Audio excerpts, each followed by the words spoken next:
England is the cradle of modern football. It is the birthplace of the game, and today hosts the world's most popular, financially dominant domestic league. For decades, the country has maintained a relentless assembly line of world-class superstars, players who are expected to command any pitch they step on. But that talent pool stands in stark contrast to a singular historical fact. England's only World Cup victory occurred nearly 60 years ago. Since then, every generation has followed a predictable, painful pattern. National hype builds to a fever pitch, only for the team to suffer a catastrophic collapse when the tournament reaches its most critical moments. This recurring failure suggests that the drought isn't caused by a lack of physical skill or tactical understanding, but rather a persistent struggle to manage the internal weight of expectation. Nowhere is this struggle more visible than the penalty shootout. It is the ultimate high-pressure vacuum in sports, and for England, it has become the graveyard of championship dreams.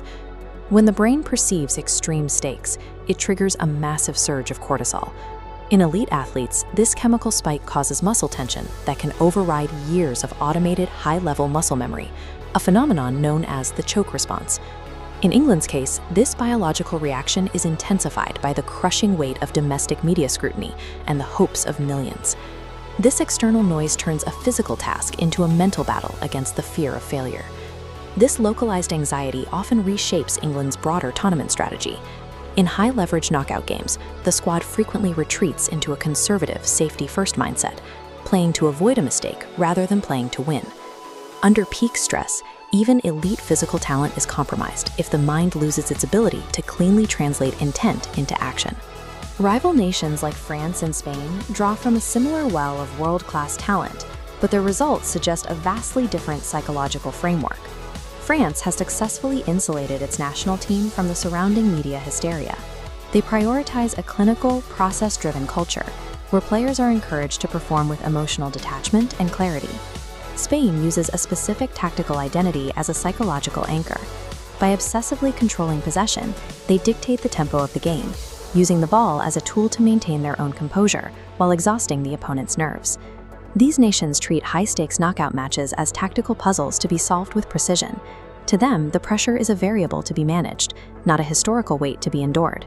Argentina's recent World Cup triumph serves as the definitive lesson in surviving the exact environments that have historically broken England. Their squad approaches the tension of a shootout by leaning into the chaos of the moment. Instead of trying to minimize the stakes, they embrace the high-drama atmosphere of the tournament. They are culturally conditioned to view extreme pressure as a competitive asset. They take the anxiety of the crowd and the occasion and use it to unsettle their opponents, effectively transferring their own stress onto the other side of the pitch. Mastery of the mental game involves absorbing environmental stress and redirecting it to disrupt the focus of the opposition. As the 2026 World Cup approaches, a new vanguard of English talent is being prepared to finally end the cycle of heartbreak. The question is whether this generation has the psychological durability required to cast off the baggage of the players who came before them. For England to survive the final stages of a major tournament, they must adopt the clinical detachment of the French or the pressure weaponization seen in Argentina. If they rely solely on their technical footwork without changing how they process stress, the patterns of the past will likely repeat themselves. Talent is simply the entry fee. To lift the trophy, a nation must first win the battle within its own mind.